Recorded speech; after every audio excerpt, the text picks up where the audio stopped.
Mahalul khata wanis. Ya, kita bukan malaikat, tapi kita pun bukan syaitan. Ada manusia yang tiap saat melakukan salah, dosa? Enggak, lain syaitan. Manusia benar selamanya? Ada? Enggak. Rasulullah SAW pun dimasuk. Kenapa? Karena sama.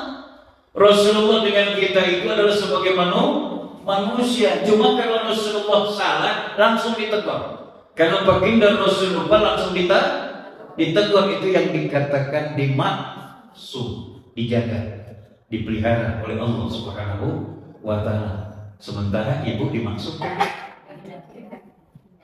Makanya kalau ada yang mengingatkan, kita harus merasa bahagia. Ibu-ibu kita tiumnya rambutan orang umpama. Ibu senang gak kalau ada orang yang harus senang?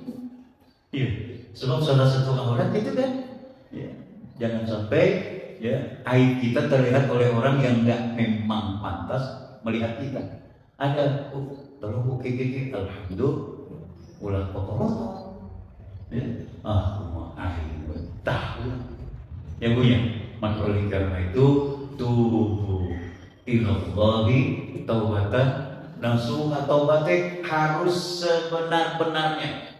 Ya, harus sebenar-benarnya, penuh dengan kesungguhan, merasa penyesalan yang sangat, penyesalan yang luar biasa.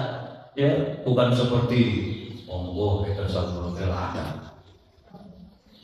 Jual dari, ya Bu ya. Nah, tuntunan sambal enggak ada.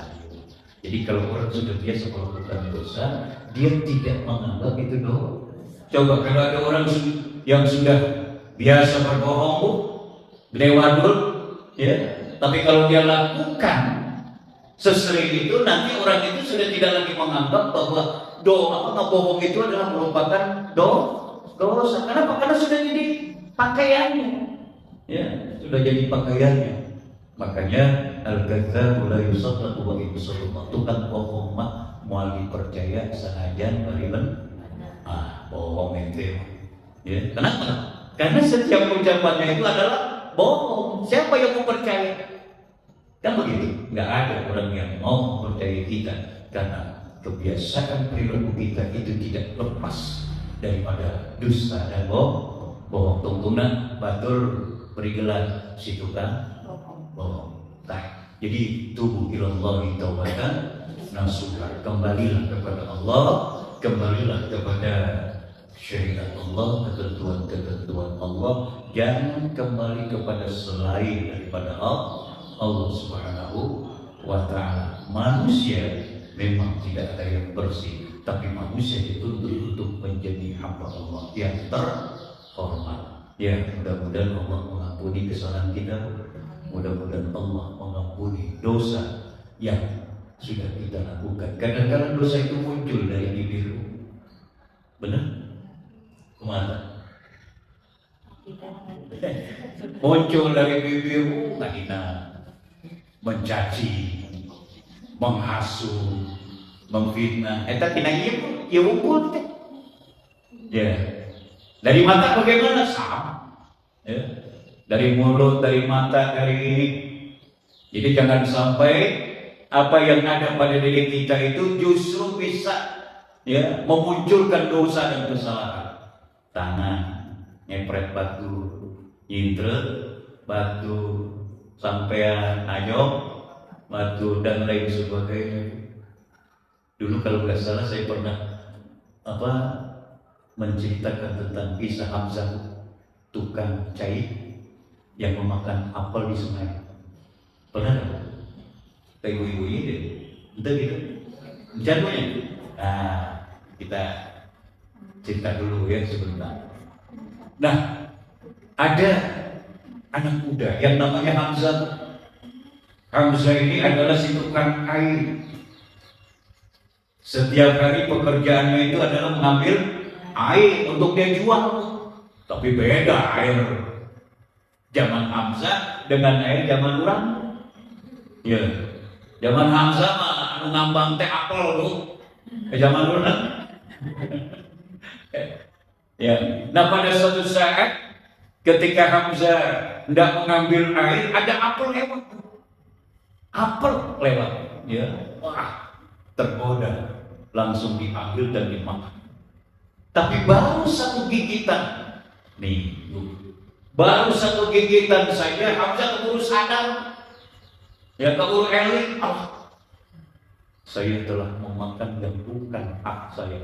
Menurut ya, pikiran, ya, dan gitu. Hamzah enggak seperti itu, ya, tidak seperti kebanyakan, ya, baru satu gigitan dia sadar. Gusti, makan ini bukan hak saya, bukan punya saya. Artinya saya telah melakukan kesalahan, saya telah melakukan dosa. Ini apa Hamzah? Ya, ternyata di setiap tepi daripada sungai itu ada 3 tangkal apel. Wah, saya harus minta maaf. Ya, apakah ini apel yang saya makan punya orang pertama, tangkal apelnya, atau kedua, atau ketiga? Enggak tahu. Yang penting Hamzah mendapatkan apel itu dari sungai. Dia datangin. Tujuannya apa? Untuk minta maaf bahwa apel itu sudah dimakan. Ya, ternyata yang pertama, ya, Hamzah ini, ya, dimaafkan, tapi ada syaratnya. Cek kurang, tolonglah isian bak, ya, mentelepati isian air bakunya. Kedua, ya, samalah seperti itu. Tapi yang ketiga, ya, orang yang memiliki tangkal apel yang ketiga nggak sama dengan 1-2 kali. Yang ketiga bilang, kamu tidak akan saya maafkan sebelum kamu mau menikah dengan anak saya. Hamzah ini seorang pemuda, tapi misi, ya, nggak seperti teman-temannya, ya, Hamzah ini sih orang pikiran nikah kan, dari mana dananya, dari mana biayanya. Tapi dia mah, ya, ujung-ujung, ya, memerintahkan, kamu akan saya maafkan kalau memang kamu mau menikahi anak saya. Oh, alhamdulillah. Apa? Dari dulu ditunggu-tunggu, ya, untuk mendapatkan seorang gadis. Hari-hari nama dibiara nikah gara-gara apa?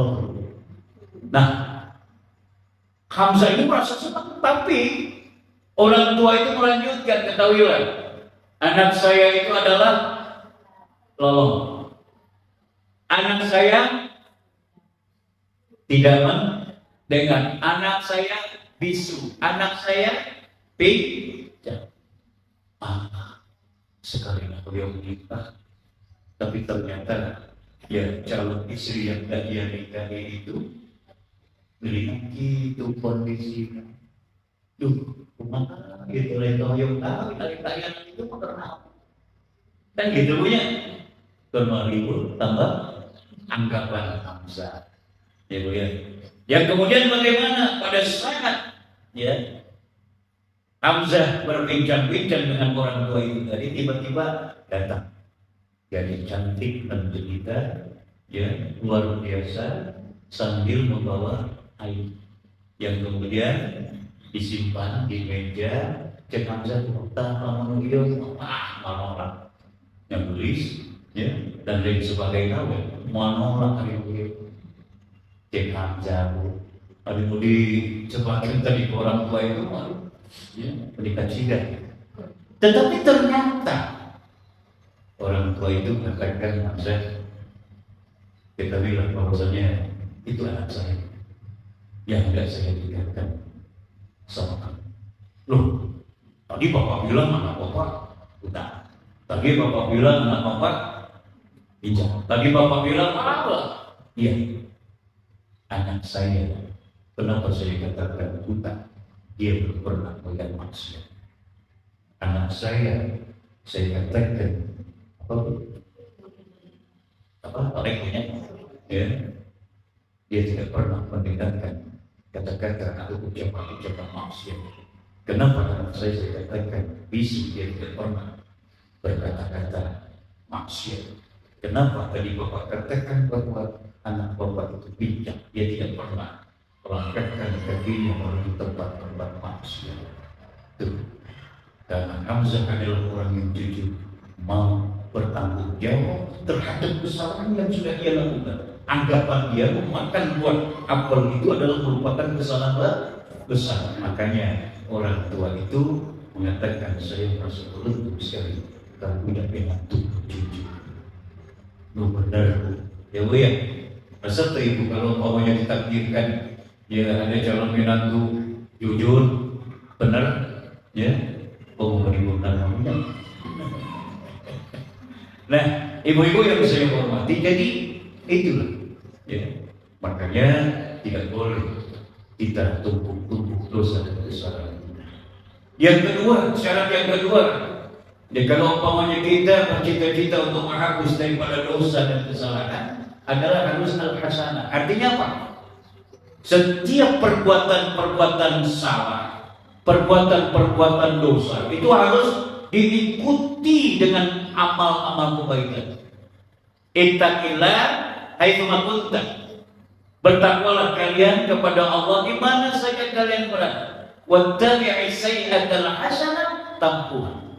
Ya, bertakwalah kalian kepada Allah di mana, Bu?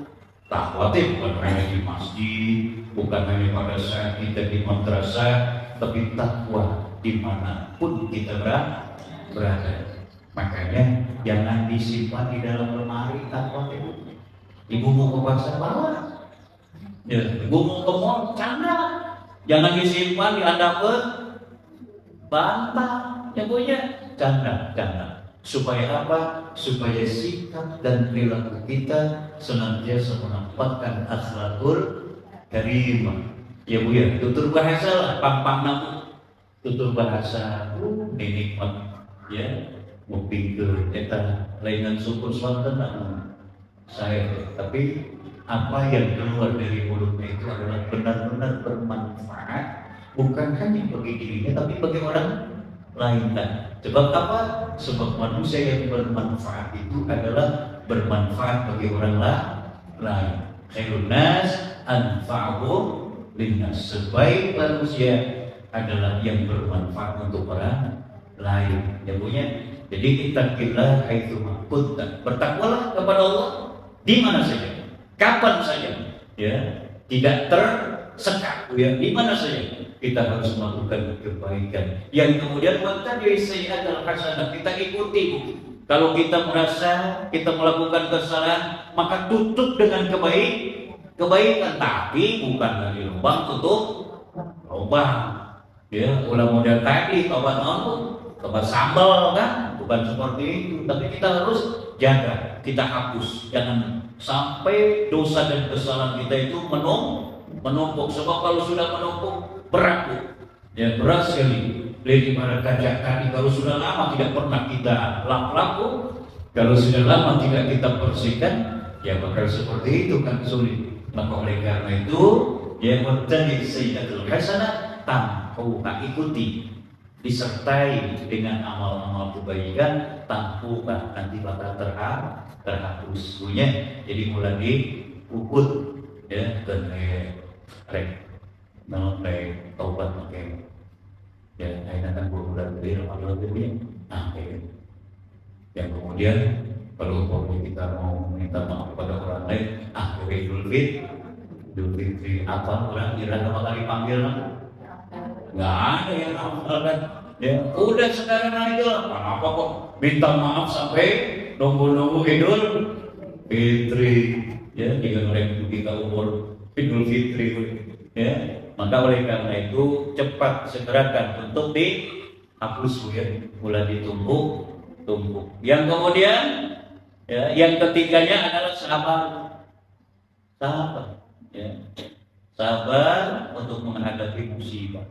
Bu, kalau umpamanya tangan kita terkena duri, ibu sabar, itu bakal menghapus dosa.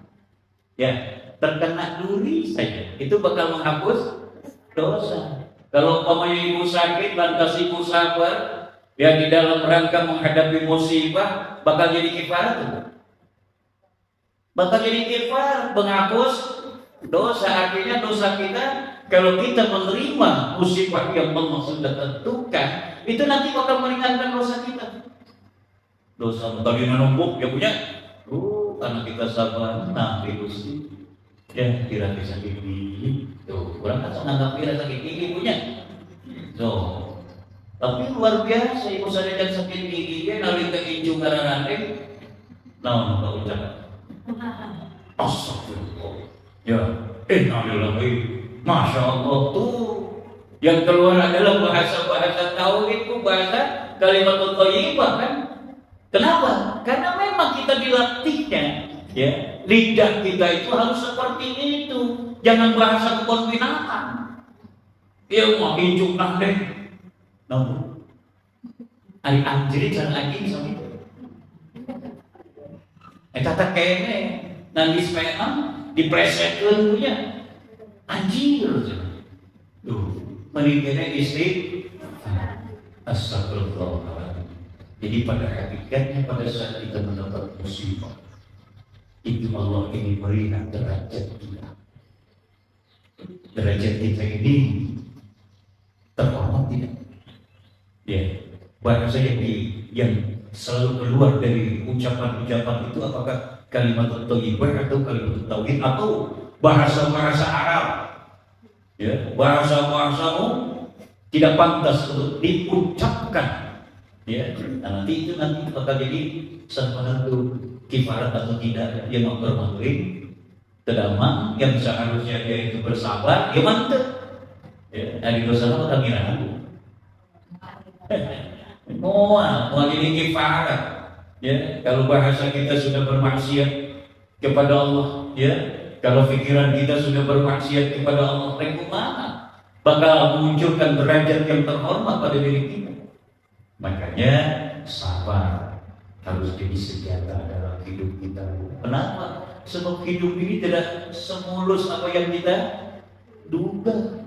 Ya, tidak semudah dari ibarat membalikan telapak tangan. Kita lihat saja jalan.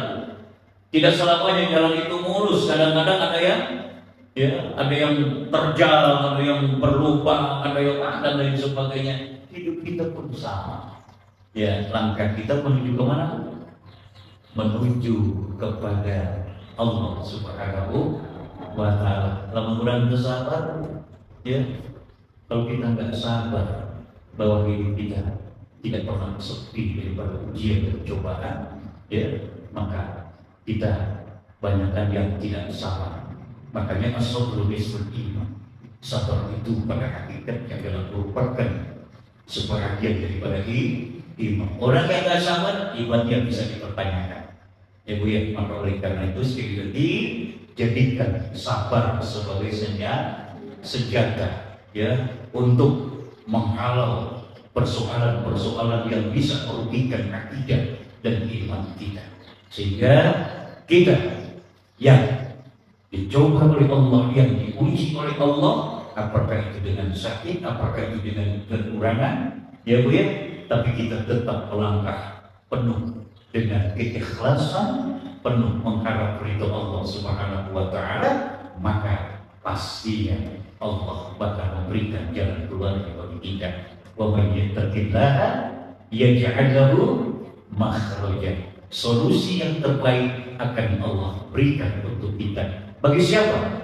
Bagi orang-orang yang bertakwa ya kepada Allah, maka niscaya Allah akan memberikan jalan keluar bagi kita. Jadi oleh karena itu yang diminta oleh Allah iman dan takwa, iman dan amal soleh. Mudah-mudahan kita yang merasa menjadi anak cucu Adam yang pernah berbuat salah, pernah terlanjur untuk melakukan dosa, maka alangkah baiknya pada saat kita menyadari kesalahan sudah kita lakukan, pada saat kita menyadari terlanjur dosa sudah kita perbuat, maka alangkah baiknya kita menyegerakan diri untuk bertobat kepada Allah dengan taubat yang sebenar-benarnya, bukan kebohongan, bukan taubat sama, tapi taubatan nasuha. Mudah-mudahan pertemuan kita mampu untuk memberikan kekuatan sebagai hamba Allah yang terhormat dan sebagai hamba Allah yang selalu berhadapan dengan ujian dan cobaan. Mudah-mudahan derajat kita diangkat oleh Allah Subhanahu wa barangkali itulah sebelum demikian yang bisa sampaikan. Mohon maaf atas segala kekurangan. Rabbana atina fid dunya hasanah wa fil akhirati hasanah wa qina adzabannar. Aqulu qouli hadza wa astaghfirullah li wa lakum. Assalamualaikum warahmatullahi wabarakatuh.